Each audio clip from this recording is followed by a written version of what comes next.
How do we get people engaged in solving global warming?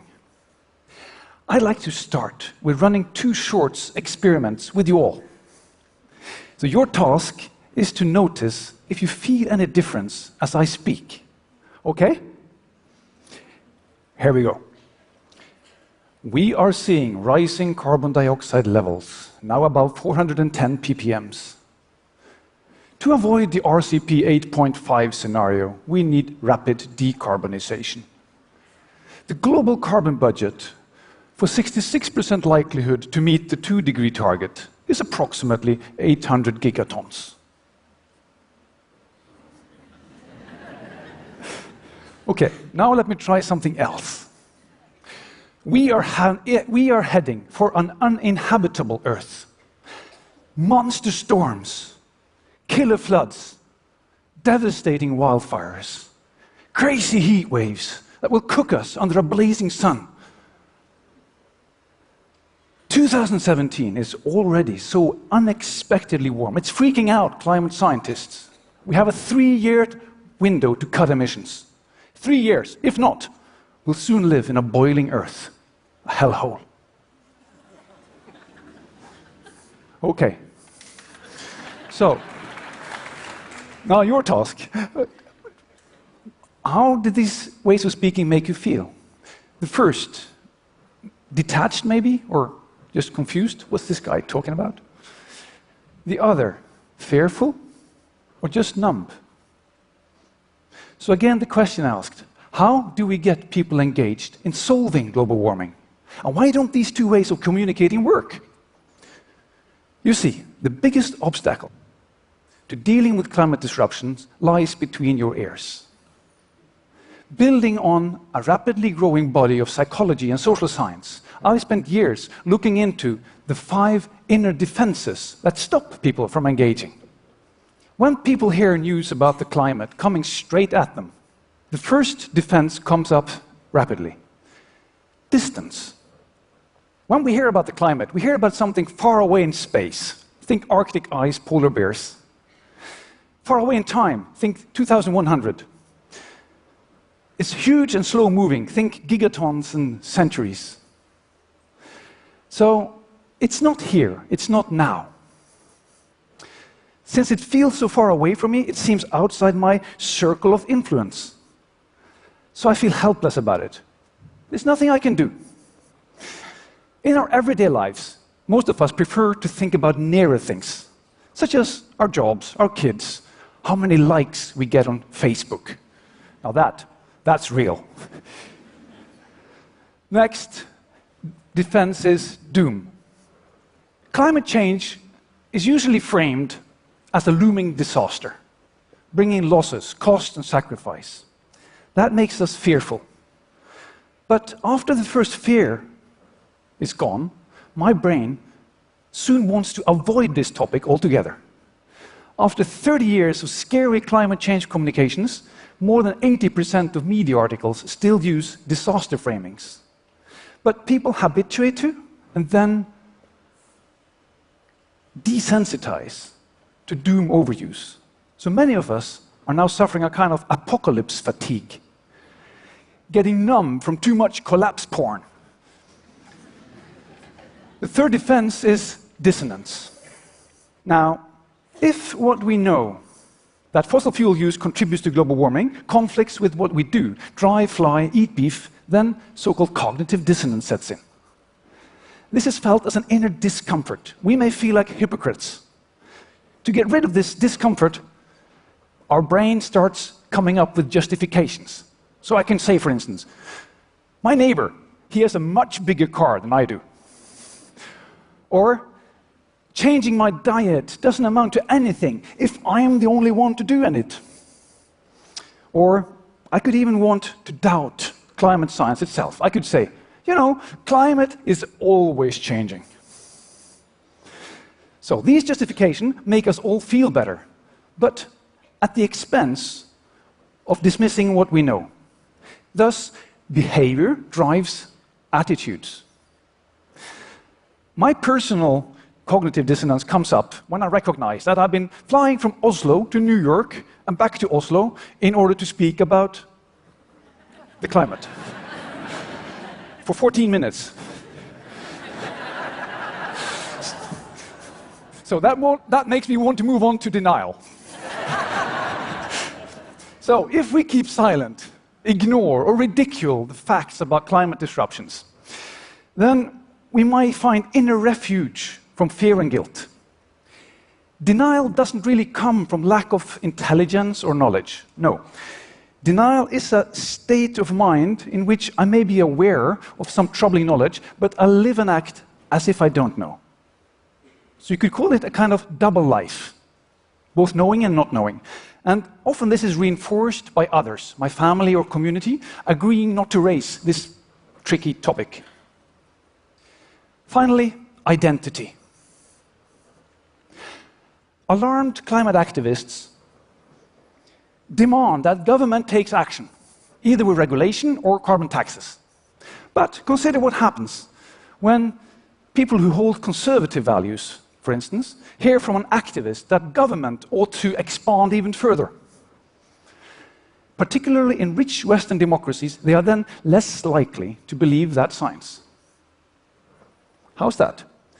Well, if I hold conservative values, for instance, I probably prefer big, proper cars and small government over tiny, tiny cars and huge government. And if climate science comes and then says government should expand further, then I probably will trust that science less. In this way, cultural identity starts to override the facts. The values eat the facts. And my identity trumps truth any day. So, after recognizing how these 5 Ds kill engagement, how can we move beyond them? New research shows how we can flip these 5 defenses over into key success criteria for a more brain-friendly climate communication. So, this is where it gets really exciting and where we find the 5 S's, the 5 evidence-based solutions for what does work. First, we can flip distance to social. We can make climate feel near personal and urgent by bringing it home. And we can do that by spreading social norms that are positive to solutions. If I believe my friends or neighbors, you guys, will do something, then I will too. We can see, for instance, this from rooftop solar panels. They are spreading from neighbor to neighbor like a virus. It's contagious. This is the power of peer-to-peer, creating the new normal. Next, we can flip doom to supportive. Rather than backfiring frames, such as disaster and cost, we can reframe climate as being really about human health. For instance, with plant-based, delicious burgers, good for you and good for the climate. We can also reframe climate as being about new tech opportunities, about safety, and about new jobs. Solar jobs, for instance, are seeing an amazing growth and just passed the 3 million jobs mark. Psychology says, in order to create engagement, we should present, on balance, 3 positive or supportive framings for each climate threat we mention. Then we can flip dissonance to simpler actions. This is often called nudging. The idea is, by better choice architecture, we can make the climate-friendly behaviors default and convenient. Let me illustrate this. Take food waste. Food waste at buffets goes way down if the plate or the box size is reduced a little. Because on the smaller plate, it looks full, but in the big box, it looks half empty. So we put more in. So smaller plates make a big difference for food waste.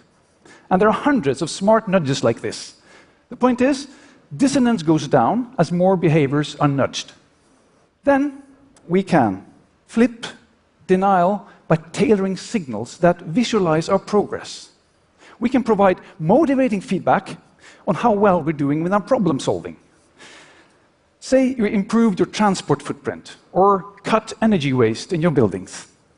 Then one app that can share this well is called Ducky. The idea is you log your actions there, and then you can see how well your team or company is doing. So you get real-time signals. Finally, identity. We can flip identity with better stories. Our brain loves stories.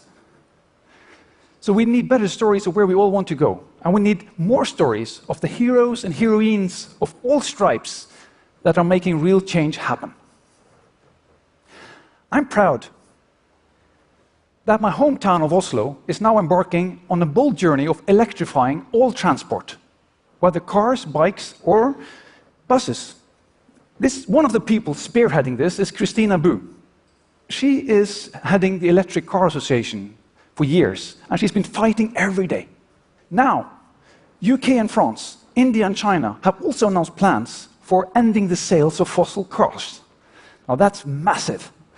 And in Oslo, we can see how enthusiastic EV owners go and tell their electric stories to friends and neighbors and bring them along. So we come full circle from story back to social. So thousands of climate communicators are now starting to use these solutions all over the world. It is clear, however, that individual solutions are not sufficient to solving climate alone. But they do build stronger bottom-up support for policies and solutions that can. That is why engaging people is so crucial. I started this talk with testing 2 ways of communicating climate with you. There is another way too I'd like to share with you. It starts with reimagining climate itself as the living air. Climate isn't really about some abstract, distant climate far away from us. It's about this air that surrounds us. This air you can feel in this room too. The air that moves right now in your nostrils.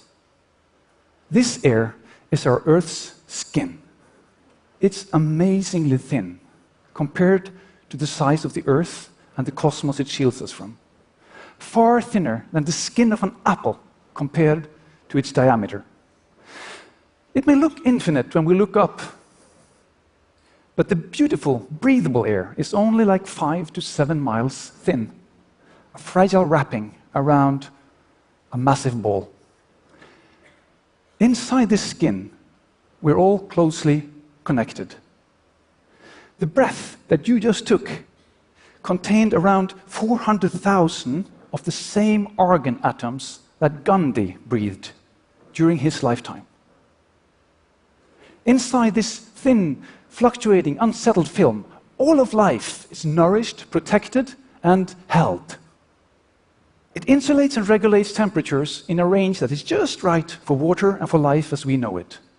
And mediating between the blue ocean and black eternity, the clouds carry all the billions of tons of water needed for the soils. The air fills the rivers, stirs the waters, waters the forests. With the global weirding of the weather, there are good reasons for feeling fear and despair. Yet, we may first grieve today's sorry state and losses, and then turn to face the future with sober eyes and determination. The new psychology of climate action lies in letting go, not of science, but of the crutches of abstractions and doomism, and then choosing to tell the new stories. These are the stories of how we achieve drawdown, the reversing of global warming.